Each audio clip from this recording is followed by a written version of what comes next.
Delhi, NCR, Bangalore, Pune, Mumbai में ऐसे बहुत सारे कॉलेजेस हैं जो बच्चों को फोर्स कर रहे हैं एमबीए के लिए, पीजीडीएम के लिए कि आप फॉर्म भरिए। आप समझने की कोशिश करिए, ये एक ट्रैप है। इन सब ट्रैप से बचिए। अभी फॉर्म नहीं भरना किसी कॉलेज का, अगर गलती से फॉर्म भर दिया तो आपके लिए मुसीबत शुरू हो जाएगी। बहुत सारे कॉलेजेस हैं, कुछ कॉलेजेस एमबीए कराते हैं, कुछ कॉलेजेस पीजीडीएम कराते हैं। तो क्या फर्क होता है एमबीए में और पीजीडीएम में, और एक स्टूडेंट को क्या ऑप्ट करना चाहिए? दोनों में थ्योरेटिकल होता है, दोनों में प्रैक्टिकल होता है। ये हमारे ऊपर है। देखिए, पीजीडीएम एमबीए एक डिग्री या डिप्लोमा है, इससे ज्यादा कुछ भी नहीं है। मेजर चीज आती है कहाँ से कर रहे हो। एमबीए पीजीडीएम उतना मैटर नहीं करेगा आगे चल के। आपकी कोई कंपनी नहीं देखेगी। अगर आपका कैट में अच्छा परसेंटाइल नहीं आया, जेट में नहीं आया, स्नैप में नहीं आया, मुझे नहीं लगता कोई भी कंसल्टेंट, कोई भी कोचिंग सेंटर आपका ए ग्रेड कॉलेजेस में करा सकता है एडमिशन। कॉलेजेस जो प्रोमिसेस कर रहे हैं, उनमें से कुछ प्रोमिसेस को कॉलेज पूरी भी करेंगे, फुलफिल भी करेंगे, और बहुत सारी प्रोमिसेस ऐसी होंगी जिनको फुलफिल नहीं कर पाएंगे। जो कॉलेज का कोई क्राइटेरिया ही नहीं है सिलेक्शन का, वो तो for the sake of interview ले रहा है। वो कैसे आपको 10 लाख की जॉब दिला देगा? ज्यादातर कॉलेजेस में फाइनेंस के नाम पर सेल्स की प्रोफाइल दिखाई देंगी, मोस्टली बी ग्रेड कॉलेजेस में। बाकी तो पढ़ाई तो हर जगह होती है,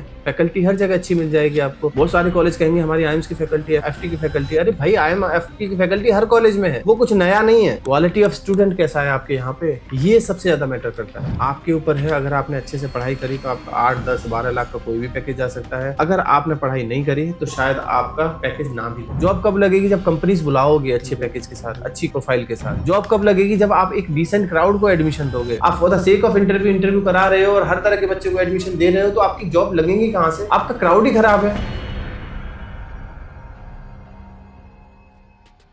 Hello everyone and welcome to your channel. Today we are with Sanjay sir. Sanjay sir, founder of Dreams India Education. आज सर से काफी कुछ बात करेंगे कॉलेजेस के लिए, प्लेसमेंट्स को लेके, प्रोफाइल्स को लेके, एमबीए, पीजीडीएम और भी बहुत कुछ सर से बात करेंगे। Sir, welcome to your channel. Sir, थोड़ा सा स्टूडेंट्स को आप अपने बारे में थोड़ा सा बताइए। My name is Sanjay Chaudhary. I have almost 15+ year of experience in the field of counseling. काफी सारे बच्चों को मोटिवेट किया है MBA, PGDM, engineering, MBBS admissions के लिए। सर, अभी कोई भी एंट्रेंस एग्जाम हुआ नहीं है, तो काफी कॉलेजेस हैं दिल्ली, एनसीआर, बेंगलोर, पुणे, मुंबई में ऐसे बहुत सारे कॉलेजेस हैं जो बच्चों को फोर्स कर रहे हैं एमबीए के लिए, पीजीडीएम के लिए कि आप फॉर्म भरिए और इंटरव्यू दीजिए। तो ऐसा कैसे पॉसिबल हो सकता है कि अभी कोई एंट्रेंस एग्जाम नहीं हुआ है और कॉलेजेस और counsellors, even consultant, coaching centres, बहुत लोग बच्चों के ऊपर प्रेशर बना रहे हैं कि आप फॉर्म भरिए? देखिए, अगर कोई भी कॉलेज अगर आपको कॉल करता है, मैं मानता हूँ अभी से बहुत सारे बच्चों को बहुत सारी कॉल्स आना शुरू हो गई हैं। उनमें कंसल्टेंट शामिल हैं, कॉलेज वाले शामिल हैं, कोचिंग सेंटर्स बच्चों के ऊपर प्रेशर बनाने की कोशिश कर रहे हैं और कह रहे हैं कि अभी आप इस पर्टिकुलर कॉलेज का फॉर्म भरिए, इस कॉलेज में अभी आप इंटरव्यू दीजिए, उसके बाद सिलेक्शन लेके अपनी सीट ब्लॉक कराइए। आगे चल के अगर आपको कोई बेटर ऑप्शन नहीं मिलता तो आप वहां से रिफंड भी ले सकते हैं। लेकिन आप समझने की कोशिश करिए, ये एक ट्रैप है। ट्रैप कैसे है मैं बताता हूँ। क्योंकि अभी आपका कैट का एग्जाम नहीं हुआ, मैट का नहीं हुआ, एनमेट का नहीं हुआ, किसी कोई एंट्रेंस एग्जाम दिया ही नहीं है। अगर आपने अभी तक कोई एंट्रेंस एग्जाम नहीं दिया तो आपको नहीं पता कि आपके मार्क्स कैसे आने वाले हैं। जब तक आपके मार्क्स ना आ जाएं तब तक आपको किसी भी कॉलेज का इस तरह से बी ग्रेड, खासतौर पर बी ग्रेड कॉलेजेस के फॉर्म भरने की जरूरत नहीं है, क्योंकि इन कॉलेजेस के फॉर्म तो काफी देर तक भी मिलते हैं। यानी कि जनवरी, फरवरी, मार्च, अप्रैल, मई, जून, जुलाई तक आप इन कॉलेजेस के फॉर्म भर सकते हैं। हाँ, अगर आपको उम्मीद है आपका कैट में बहुत अच्छा परसेंटाइल आएगा तो कैट के कुछ कॉलेजेस के फॉर्म्स अभी भरे जा सकते हैं, लेकिन वो टॉप एंड कॉलेजेस हैं, वो मीडियोकर कॉलेजेस नहीं मिलेंगे आपको। ये कॉलेज या कंसल्टेंट क्या कहेंगे कि आप अभी से फॉर्म भरिए। फॉर्म भरोगे तो प्रॉब्लम फॉर्म भरने में नहीं है। फॉर्म भरते ही कॉलेज का फोन आएगा कि सो एंड सो डेट को आपको इंटरव्यू देना है। इंटरव्यू जैसे ही दोगे, आपको 2-4 दिन बाद फोन आ जाएगा कि आपका सिलेक्शन हो चुका है और विद इन वीक आपको रजिस्ट्रेशन अमाउंट सबमिट करना है। आप जैसे ही रजिस्ट्रेशन अमाउंट सबमिट करोगे, 15 दिन 20 दिन के बाद आपको बोला जाएगा, 15 दिन 20 दिन महीने भर के बाद, कि आपको फर्स्ट इंस्टॉलमेंट डालना है। यानी कि आप केवल फॉर्म सोच रहे हो कि मैं फॉर्म भर देता हूँ, फॉर्म नहीं भर रहे हो आप, आपको वहां पे पेमेंट भी डालना पड़ेगा। इतना प्रेशर, इतना दबाव वो क्रिएट कर देंगे और फिर बोला जाएगा कि अभी आप ले लीजिए एडमिशन, अभी फीस डाल दीजिए, कल की डेट में कोई और बेटर ऑप्शन मिल जाएगा तो आपको रिफंड कर दिया जाएगा 1000 रुपये डिडक्ट करके। लेकिन ऐसा पॉसिबल नहीं होता। कॉलेजेस एडमिशन, जब पैसा देना तो बहुत आसान है, कॉलेज में पैसा निकलवाना बहुत मुश्किल है। अभी आप फीस दे दोगे, लेकिन जब रिफंड मांगने की बात आएगी तो वो आपको टालेंगे। वो हो सकता है जून, जुलाई, अगस्त में आपको रिफंड दें या दे ही ना। इन सब ट्रैप से बचिए। अभी फॉर्म नहीं भरना किसी कॉलेज का, अगर गलती से फॉर्म भर दिया तो आपके लिए मुसीबत शुरू हो जाएगी। बिल्कुल सर। सर बहुत सारे कॉलेजेस हैं, कुछ कॉलेजेस एमबीए कराते हैं, कुछ कॉलेजेस पीजीडीएम कराते हैं। तो क्या फ़र्क होता है एमबीए में और पीजीडीएम में, और एक स्टूडेंट को क्या ऑप्ट करना चाहिए? बीइंग ए स्टूडेंट कोई फर्क नहीं होता, आप एमबीए करिए, पीजीडीएम करिए, दोनों सेम है। कॉलेज अच्छा होना चाहिए। आप एमबीए करने जा रहे हैं तो एफएमएस बहुत अच्छा कॉलेज है, पीजीडीएम करने जा रहे हैं तो आईएम्स बहुत अच्छे कॉलेज हैं। यानी कि एमबीए एक डिग्री है, पीजीडीएम एक डिप्लोमा है। डिग्री हमेशा यूनिवर्सिटी देगी। यूनिवर्सिटी 3 तरह से होगी, सेंट्रल यूनिवर्सिटी, स्टेट यूनिवर्सिटी और प्राइवेट यूनिवर्सिटी। वहीं पीजीडीएम भी 2 तरह से होता है, या तो एआईसीटी अप्रूवल होगा या नॉन एआईसीटी अप्रूवल होगा, यानी कि ऑटोनोमस होगा। इसलिए पीजीडीएम डिप्लोमा सर डिग्री। क्या फ़र्क होता है एआईसीटी अप्रूव्ड और एआई? देखिए एआईसीटी प्लस एआईयू अप्रूव्ड है तो वे इक्विवेलेंट हो जाएगा एमबीए के, यानी Okay. आगे चल के Okay. पीएचडी कर सकते हो, गवर्नमेंट जॉब कर Okay. सकते हो, फॉरेन स्टडी, फॉरेन जॉब कर सकते हो। Okay. हमेशा जो, अगर मैं फॉरेन की नजर में देखूं, बाहर जाने की नजर में देखूं, पीएचडी करने की, तो फिर एमबीए की वैल्यू ज्यादा है एज कम्पेयर टू पीजीडीएम। लेकिन लोग प्रमोट ज्यादा करेंगे पीजीडीएम को, क्योंकि पीजीडीएम में फीस ज्यादा होगी। फीस ज्यादा होगी तो इंसेंटिव ज्यादा होगा हम लोगों का, कंसल्टेंट्स का, कोचिंग सेंटर्स का। इसलिए बेसिकली आपने देखना है, कॉलेज दोनों अच्छे हैं। एमबीए करना है तो एमबीए करिए, पीजीडीएम करना है पीजीडीएम करिए। ऐसा नहीं हो सकता कि एमबीए में सिर्फ थ्योरेटिकल होता है या पीजीडीएम में सिर्फ प्रैक्टिकल होता है, ऐसा पॉसिबल नहीं है। दोनों में थ्योरेटिकल होता है, दोनों में प्रैक्टिकल होता है। ये हमारे ऊपर है। देखिए पीजीडीएम एमबीए एक डिग्री या डिप्लोमा है, इससे ज्यादा कुछ भी नहीं है। मेजर चीज आती है कहाँ से कर रहे हो आप, ब्रांड वैल्यू। कॉलेज के ब्रांड वैल्यू पे हमेशा फोकस करिए। एमबीए पीजीडीएम उतना मैटर नहीं करेगा आगे चल के, आपकी कोई कंपनी नहीं देखेगी। जब आप डिग्री लेके निकलोगे, डिप्लोमा लेके निकलोगे, कोई नहीं पूछने वाला ये डिग्री है डिप्लोमा है, सब आपकी काबिलियत ही पूछने वाला है। यस सर अभी कोई एंट्रेंस एग्जाम नहीं हुआ है, काफी सारे बच्चों के मन में डाउट है। अब क्या होता है ना कि सर मार्केट में बहुत तरीके की प्रमोशन एक्टिविटी चल रही है, मार्केटिंग एक्टिविटी चल रही है, जिसमें जो कुछ लोग होते हैं वो ये कहते हैं कि हम आपका गारंटी एडमिशन करा देंगे। जो कैट लाइट कॉलेजेस हैं, जिन बच्चों के थोड़ा सा आइडिया है कि उनके उतने अच्छे परसेंटाइल नहीं आने जा रहे हैं कैट में, तो वो इस ट्रैप में फंसते हैं। सब झूठ है। कोई भी, अगर आपका कैट में अच्छा परसेंटाइल नहीं आया, जेट में नहीं आया, स्नैप में नहीं आया, तो मुझे नहीं लगता कोई भी कंसल्टेंट, कोई भी कोचिंग सेंटर आपका ए ग्रेड कॉलेजेस में करा सकता है एडमिशन। हाँ झूठ बोल सकते हैं लोग, ट्रैप में फंसा सकते हैं पैसे के लालच। गारंटी दे रहे हैं तो गारंटी की कोई वैल्यू नहीं ना, तो फिर आप भी गारंटी दे दीजिए कि पैसे मुझसे तब लेना जब मेरा एडमिशन हो जाए। आप स्टार्टिंग में पैसा न दें। आप ऐसा नहीं कि जीमेट के नाम पे वो आपसे कुछ पैसे मांगने की कोशिश करेंगे, वो किसी और एंट्रेंस एग्जाम के नाम पे पैसा। आप जीमेट के लिए थोड़ी पैसा दे रहे हो, आप तो किसी कॉलेज में एडमिशन के लिए पैसा दे रहे हो। बोलो मेरा एडमिशन करा दो, ले लो पैसा। ये कितना सिंपल है। तो ऐसा तो कोई होगा नहीं ना, वो तो एडवांस मांगेंगे, और जैसे ही कोई एडवांस मांगे आप समझ जाना कि वो फ्रॉड है। बिल्कुल बिल्कुल। शॉर्टकट कुछ नहीं होता लाइफ में। सर ये तो बात आ रही जो बड़े कैटलाइट कॉलेजेस हैं, लेकिन क्या होता है ना कि सर मार्केट में अभी बहुत सारे प्रमोशनल एक्टिविटीज होती हैं, जैसे कि बहुत सारे यूट्यूब चैनल्स हैं या इंस्टाग्राम पेजेस हैं, वहाँ पे कॉलेजेस को प्रमोट किया जाता है, और उन प्रमोशन में कुछ ऐसे कॉलेजेस भी आ जाते हैं जिसमें सच में रियलिटी में प्लेसमेंट्स नहीं होते या उनका रिकॉर्ड अच्छा नहीं है। तो क्या कैसे भरोसा किया जाए कि कौन सच बोल रहा है, कौन नहीं सच बोल रहा है? देखो, ब्रांडिंग प्रमोशन करना तो कोई गलत बात नहीं है, कोई भी कॉलेज कर सकता है, चाहे वो छोटा कॉलेज हो, बड़ा कॉलेज हो। गलत यह है कि जब आपसे फेक प्रॉमिसेस की जाती हैं, है ना। अब कैसे पता करोगे? तो सिंपल सा तरीका है, आप कैट में 99 परसेंटाइल लेके आओ, 98 परसेंटाइल लेके आओ, या अबव 90 परसेंटाइल लेके आओ। आप जो भी कॉलेज कैट के कॉलेज देखोगे वो कॉलेज अच्छे ही होंगे नॉर्मली। लेकिन आप अगर ये सोचो कि मेरा मार्क्स भी अच्छा नहीं है और मुझे अच्छा कॉलेज भी मिल जाए, तो यहाँ पे एक थोड़ा बहुत बड़ा क्वेश्चन मार्क लग सकता है। सर मैं आपकी बात को थोड़ा सा कॉन्ट्रडिक्ट करना चाहूंगा, लेकिन क्या होता है ना, लास्ट ईयर में काफी, जैसे मैं स्टूडेंट्स के टच में था, तो मुझे काफी स्टूडेंट्स से फीडबैक ये मिला कि at the time of admission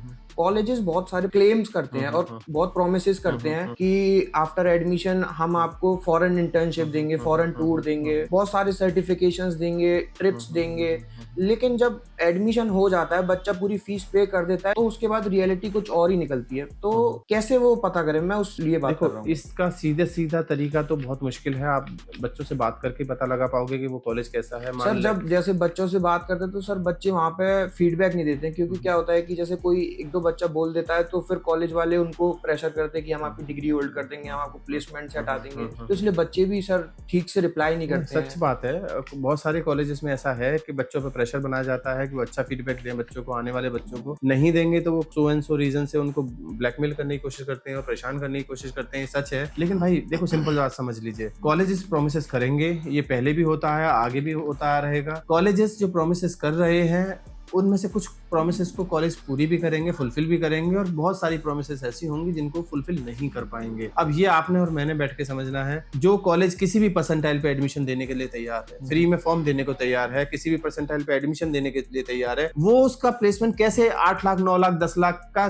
minimum जा सकता है, या ऑन एन एवरेज पैकेज कैसे 11 लाख का 12 लाख का चला जाएगा उस कॉलेज का, पर्टिकुलरली जिस कॉलेज का कट ऑफ क्राइटेरिया ही कुछ नहीं है। सर कॉलेजेस तो ये गारंटी भी देते हैं, हम आपका इतना मिनिमम प्लेसमेंट कराएंगे, हम इतने से नीचे की कंपनी एंटरटेन नहीं करते हैं, और वो एश्योरेंस लेटर भी देते हैं at the time of admission, बोलते हैं कि 6 लाख से नीचे का आपका प्लेसमेंट नहीं होगा, और वो कुछ सर्टेन क्राइटेरिया लगा देते हैं। कुछ कॉलेजेस हैं जो आपको फेक प्रोमिसेस करेंगे, कुछ कॉलेजेस हैं जो आपको बोलेंगे कि हमारा एश्योरेंस लेटर है, कुछ कॉलेजेस जरूर बोलेंगे कि हम 7 लाख 8 लाख 10 लाख 12 लाख से नीचे की कंपनी में नहीं बैठाएंगे आपको।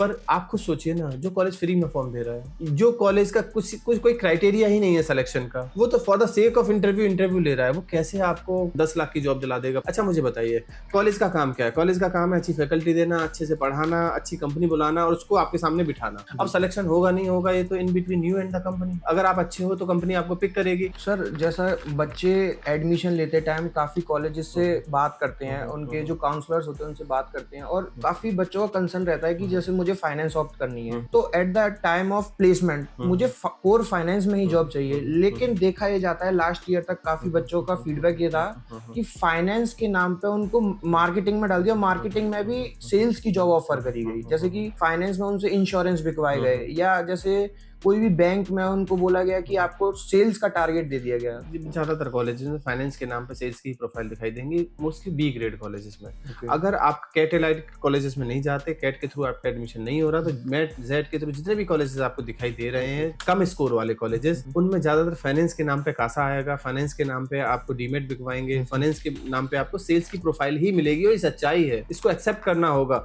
बहुत कम कॉलेजेस ऐसे हैं या बहुत कम प्रोफाइल ऐसी आएंगी आपके पास जो कोर फाइनेंस की होंगी, है ना।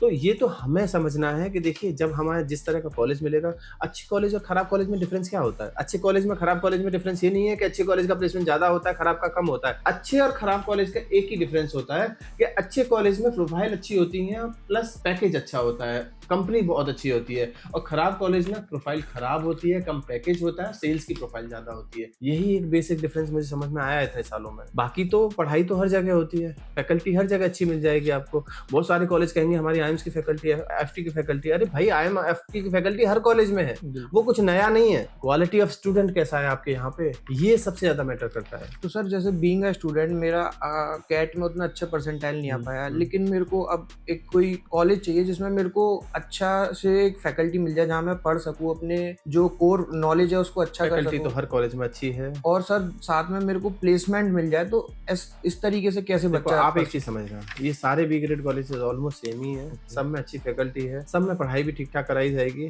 लेकिन मुश्किल सिर्फ एक ही आने वाली है कि आप किस तरह से उसको लेकर आए। आपके ऊपर है। अगर आपने अच्छे से पढ़ाई करी तो आपका 8 10 12 लाख का कोई भी पैकेज जा सकता है। अगर आपने पढ़ाई नहीं करी तो शायद आपका पैकेज ना भी लगे, या जो लगे वो सेल्स में लगे और पैकेज कम हो। तो सर आपका कहने का मतलब ये है कि टोटली मेरे को अपने ऊपर ही ध्यान देना चाहिए, अपनी कोर नॉलेज को अच्छा करना चाहिए, कम्युनिकेशन स्किल्स अच्छा करना चाहिए, कुछ सर्टिफिकेशन बाहर से भी। किसी भी कॉलेज से आप एमबीए करते हैं, पीजीडीएम करते हैं, अगर आपने अपनी कम्युनिकेशन स्किल्स पे ध्यान दे लिया, अपनी सब्जेक्ट नॉलेज पे ध्यान दे दिया, वर्क एक्सपीरियंस पे ध्यान दिया, तो मुझे नहीं लगता कहीं से भी प्लेसमेंट ना हो आपका। हर कॉलेज से आपका प्लेसमेंट होगा, क्योंकि अल्टीमेटली 50% बच्चे तो हर कॉलेज से प्लेस होते हैं मिनिमम। इससे ऊपर जो बच्चे प्लेस होंगे, अब देखिए कोई कॉलेज झूठ क्या बोल सकता है, वो ये बोल सकता है कि हम ये सर्टिफिकेशन देते हैं, सर्टिफिकेशन के नाम पे वो कुछ क्लासेस करा देगा, उससे क्या होने वाला है। बहुत सारे कॉलेजेस आप देखोगे एडमिशन के टाइम पे बोलेंगे वो एमबीए पीजीडीएम पे फोकस नहीं करते, वो फोकस क्या करते हैं, हम ये सर्टिफिकेट दे रहे हैं, हम ये वाला सर्टिफिकेट दे रहे हैं,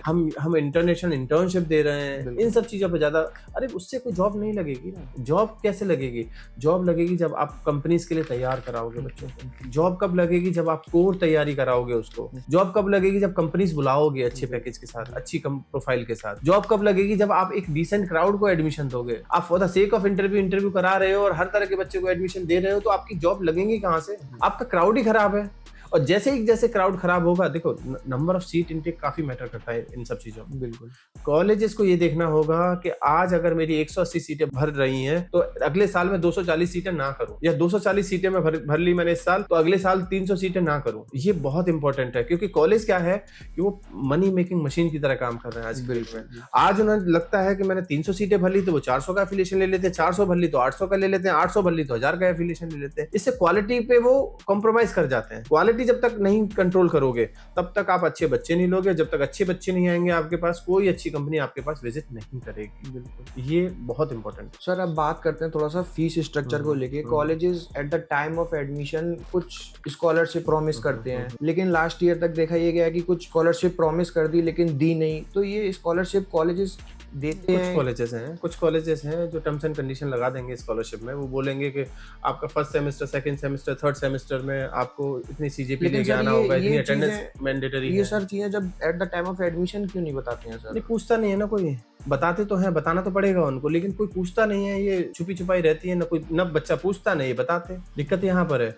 ज्यादातर कॉलेज जो स्कॉलरशिप देंगे वो पहले दिन मेल कर देंगे। आप पूछिए एज ए स्टूडेंट, आप पूछिए कि ये जो स्कॉलरशिप है इसमें कोई टर्म्स एंड कंडीशन तो नहीं है। ये जो मुझे आप ऑफर लेटर दे रहे हो, गारंटी लेटर या एश्योरेंस लेटर दे रहे हो, इसमें टर्म्स एंड कंडीशन तो नहीं है। अगर टर्म्स एंड कंडीशन है तो समझ जाना वहीं पे फेक है, वहीं पे दिक्कतें शुरू हो जाएंगी, क्योंकि वो टर्म्स एंड कंडीशन ऐसी होंगी जिनको आप नहीं पार कर पाओगे। बिल्कुल सर। अब जैसे कि सर आप भी कंसल्टेंट हो, आपको भी काफी लंबा एक्सपीरियंस है और आप भी एडमिशंस कराते हो, तो सर एक बच्चे को डायरेक्ट कॉलेज में जाकर एडमिशन लेना चाहिए या किसी कंसल्टेंट के लूप में आकर एडमिशन लेना चाहिए? इसके पीछे क्या रियलिटी है? देखो, डायरेक्ट जाओगे तो भी वही कॉलेज मिलेंगे। आपका अगर कैट में अच्छा परसेंटाइल नहीं है और आप डायरेक्ट भी जाते हो किसी कॉलेज में, तो कौन सा कॉलेज आपकी फीस कम कर देगा? फॉर्म के कौन से 1000 रुपए या 1500 रुपए चार्ज कर रहा है तो वो भी लेगा ही लेगा ना। कंसल्टेंट कम से कम आपकी इतनी हेल्प तो कर रहा है कि वो फ्री ऑफ कॉस्ट फॉर्म दे रहा है या 50% डिस्काउंट में फॉर्म दे रहा है। इसके अलावा स्कॉलरशिप भी करा रहा है, विजिट भी करा रहा है, आपको पास आउट स्टूडेंट्स के नाम और नंबर भी दे रहा है, और भी बहुत सारी ऐसी हेल्प होंगी जो सिर्फ कंसल्टेंट कर पाएगा। तो सर इसके पीछे कोई हिडन फीस तो नहीं होती? किसी कंसल्टेंट की फीस नहीं होती। देखिए, हर कॉलेज के साथ हर कोचिंग सेंटर और कंसल्टेंट के खुद के टाई अप होते हैं। Tie up in the sense कि वो ईयरली बेसिस पे मार्केटिंग प्रमोशन के लिए उनसे टाई अप करता है और उसके ऊपर प्रेशर होता है कि इतने नंबर ऑफ फॉर्म्स उसको देने हैं। तो भाई आपका फायदा उसका फायदा, आप भरिए ना किसी कंसल्टेंट के थ्रू, क्या फर्क पड़ता है? मैं अपनी बात बता सकता हूँ कि भाई मेरे टाई अप है कॉलेजेस के साथ और मैं हर कॉलेज से टाई अप करता हूँ। नंबर ऑफ फॉर्म्स मुझे निकालने हैं उनके, तो मैं क्यों ना फ्री में बच्चों को फॉर्म दूं। जब मुझे फ्री में मिल रहा है तो मैं फ्री में दे दूंगा, मुझे 50% डिस्काउंट में मिल रहा है तो मैं 50% डिस्काउंट पे दे दूंगा। लेकिन यही फॉर्म जब आप कॉलेज में जाके मांगोगे तो कॉलेज आपसे पूरे चार्ज करेगा। बिल्कुल। तो बेसिकली सर एक कंसल्टेंट के लूप में आकर ही करना चाहिए, जिससे स्टूडेंट का ही फायदा है इसमें, स्टूडेंट का नुकसान कोई नुकसान नहीं है। बच्चे का क्या नुकसान है भाई? बच्चे से कोई एक्स्ट्रा फीस थोड़ी ली जा रही है, ना तो कोई कंसल्टेंट फीस मांग रहा है एक्स्ट्रा, ना कोई कॉलेज वाला एक्स्ट्रा फीस मांग रहा है, उसमें कोई दिक्कत नहीं है। सर आप मतलब किस तरीके से हेल्प कर रहे हो बच्चों की? मैंने बताया ना, अगर फॉर्म फ्री में चाहिए तो हम दे सकते हैं, 50% डिस्काउंट में फॉर्म दे सकते हैं। स्कॉलरशिप जो नहीं दे रहा कॉलेज, उसके लिए भी हमें अगर पता है कि भाई ये टर्म्स एंड कंडीशन अगर बच्चा फॉलो करेगा तो स्कॉलरशिप मिल जाएगी। स्कॉलरशिप के पीछे मतलब कोई क्राइटेरिया? जैसे कुछ कॉलेजेस का 10th 12th graduation CAT MAT का परसेंटाइल कास्ट के बेसिस पे भी मिलती है, कहीं रीजन के बेसिस पे भी मिलती है, कहीं आपका दिल्ली से हरियाणा से उस बेस पे भी मिलेगी। इसके अलावा नॉर्थ ईस्ट से हो, जम्मू एंड कश्मीर से हो, सिंगल चाइल्ड हो, इसके अलावा स्पोर्ट्समैन कोई भी स्पोर्ट्स की आपके पास कुछ भी है तो उसके लिए भी मिलेगा आपको, प्लस आप वीकर सेक्शन से हो, तो बहुत सारी टर्म्स एंड कंडीशन है। तो अब हमें देखना होता है, जब हम आपसे बात करेंगे 1 to 1 तो हमें पता लग जाता है किस क्राइटेरिया में फॉल कर रहे हो। सर ये जो स्कॉलरशिप्स हैं ये तो सर कॉलेज वाले दे रहे हैं, नहीं बताते। नहीं सर, नहीं बताते। जैसे सर कॉलेजेस के जो उनके ब्रोशर होते हैं उस पे लिखा होता है, बट आप अलग से कुछ और स्कॉलरशिप अलग से कोई कुछ नहीं करा सकता, कोई भी नहीं करा पाएगा। मैं तो क्या, कोई भी नहीं करा सकता। कोई भी कंसल्टेंट अभी जेब से पैसा थोड़ी डालेगा, बिल्कुल अपने पास से तो कोई भी नहीं देगा ना। तो अल्टीमेटली कॉलेज से ही निकलवाना है, लेकिन निकलवाना कैसे है वो हमें पता है। निकलवाएंगे हम ही कॉलेज से, लेकिन वो किस तरह से निकलवाना, अगर डायरेक्टली बच्चा जाएगा तो शायद वो ना उसको ऑप्ट कर पाए, लेकिन हम निकलवा सकते हैं। सर अब एंड की तरफ चलते हैं और थोड़ा सा मैं आपसे जानना चाहूंगा दिल्ली, एनसीआर, पुणे, बेंगलोर, मुंबई के कुछ कॉलेजेस जिनको थोड़ा सा देखा जा सकता है, जो आपके एक्सपीरियंस के हिसाब से, अपने बजट के हिसाब से देख लो। वैसे तो नॉर्मली बच्चा अपने बजट के हिसाब से देखता है, मेरी पेइंग कैपेसिटी क्या है उसके हिसाब से देखता है। ये सारे ऑलमोस्ट कॉलेजेस ऐसे हैं, लेकिन कुछ कॉलेज ऐसे हैं जहाँ पे क्राउड अच्छा मिलेगा। जहाँ भी क्राउड अच्छा होगा वहाँ कंपटीशन अच्छा होगा, वहाँ पे एक्सपोजर अच्छा होगा और वहाँ पे कंपनीज भी अच्छी आएंगी पैकेजेस के लिए, पैकेजेस लेके। इसलिए ऐसे कुछ कॉलेजेस हैं मुंबई में एटलस यूनिवर्सिटी का क्राउड अच्छा है, पुणे में रिम कॉलेज भी ठीक ठाक है, ISMS अच्छा है, इंपीरियल फाइनेंस के लिए काफी अच्छा कॉलेज है, PIBM भी पुणे में अच्छा है, माइल पुणे अच्छा है कॉलेज। इसके अलावा IIEBM क्राउड थोड़ा ज्यादा लेकिन वो भी अच्छा कॉलेज है। दिल्ली में NDM अच्छा है, जयपुर या नोएडा अच्छा है, सोयल अच्छा है, BML मुंजाल अच्छा है। इसके अलावा FII भी ठीक ठाक है, फर्स्ट टाइम ठीक ठाक ही है, मतलब और भी बहुत सारे कॉलेजेस हैं। बेंगलोर में IIEBM है, IBA है या ISBR है, ये सब कॉलेजेस ठीक ठाक कॉलेजेस हैं। तो इनमें से कोई भी कॉलेज देखा जा सकता है, क्योंकि देखिए अल्टीमेटली तो मार्क्स पे ही डिपेंड करेगा। ये कुछ ऐसे कॉलेजेस हैं जहाँ पे इंटरव्यू बेस पे एडमिशन मिलता है, अगर अच्छी कम्युनिकेशन स्किल्स है तो आपको एडमिशन यहाँ मिल जाएगा। बाकी तो सब एक जैसे ही है कॉलेज, ज्यादा डिफरेंस तो नहीं है। ठीक है सर, अब आप स्टूडेंट्स को पर्सनली कुछ कहना चाहते हैं तो सर आप बता सकते हैं। नहीं भाई देखो, सबसे पहले तैयारी करो, अभी कैट का टाइम है, एनमेट का टाइम है, जेड का टाइम है, स्नैप का टाइम है। अगर अच्छे मार्क्स आपके आते हैं तो आप अच्छे कॉलेजेस के लिए को टारगेट करो जहां पे आपको ROI मिल जाए। अगर नहीं मिलता तो स्क्रीन पे नंबर है, इस नंबर को कभी भी कॉल करना, शायद एक जेन्युइन, जिसको बोलते हैं ना जेन्युइन राय, वो मैं आपको दे पाऊँ। जिस लायक होगे, जिस तरह के बच्चे होगे, जिस तरह का आपका डिमांड होगा कि भाई मैं फोकस किस चीज़ पे कर रहा हूँ, मैं फैकल्टी को फोकस करता हूँ। अलग अलग बच्चों की अलग अलग डिमांड होती है। कोई कहता है मुझे क्राउड अच्छा चाहिए, कोई कहता है मुझे इंफ्रास्ट्रक्चर अच्छा चाहिए, कोई कहता है मुझे प्लेसमेंट बहुत अच्छा चाहिए। तो अब हो सकता है आपको इंटरनेट के थ्रू वो चीज़ें ना पता लग पाए, अब क्योंकि हम बहुत सालों से इसी फील्ड में है, काम कर रहे हैं, तो शायद हमें पता हो। इसलिए हमसे जुड़िए, फ्री ऑफ कॉस्ट फॉर्म मिलेगा, पास आउट स्टूडेंट्स के नाम और नंबर देंगे हम आपको, प्लस जो हमारी एक्सपर्टाइज है कॉलेजेस को रिव्यू करने की कि ये पर्टिकुलर कॉलेज किस फील्ड में ज़्यादा अच्छा, मार्केटिंग, फाइनेंस, IT ऑपरेशन, या फिर इस कॉलेज के बच्चे कैसे हैं और यहाँ से प्लेसमेंट कितने तक मेरा जा सकता है। एक जेन्युइन एडवाइस के लिए भी आप हमसे कांटेक्ट कर सकते हैं। तो ये था सर के साथ इंटरव्यू। आज यही सारी बातें हुई सर से, सारा कुछ जानने को मिला। अगर आपका फिर भी कोई डाउट रह जाता है, आप कमेंट सेक्शन में डाल सकते हैं। आपकी स्क्रीन पर नंबर शो हो रहा है, सर का नंबर है, मेरा नंबर है, आप उस पर कभी भी कॉल और व्हाट्सअप करके हमसे कनेक्ट कर सकते हैं। फॉर्म ले सकते हैं फ्री ऑफ कॉस्ट या 50% डिस्काउंट पे। स्टूडेंट्स के नंबर आप हमसे ले सकते हैं, कुछ स्कॉलरशिप की हेल्प ले सकते हैं, और भी बहुत कुछ जान सकते हैं। अपनी प्रोफाइल बेस्ड पे कौन सा कॉलेज आपको मिलेगा, बहुत कुछ जान सकते हैं। स्क्रीन पर नंबर शो हो रहा है। Thank you, thanks a lot.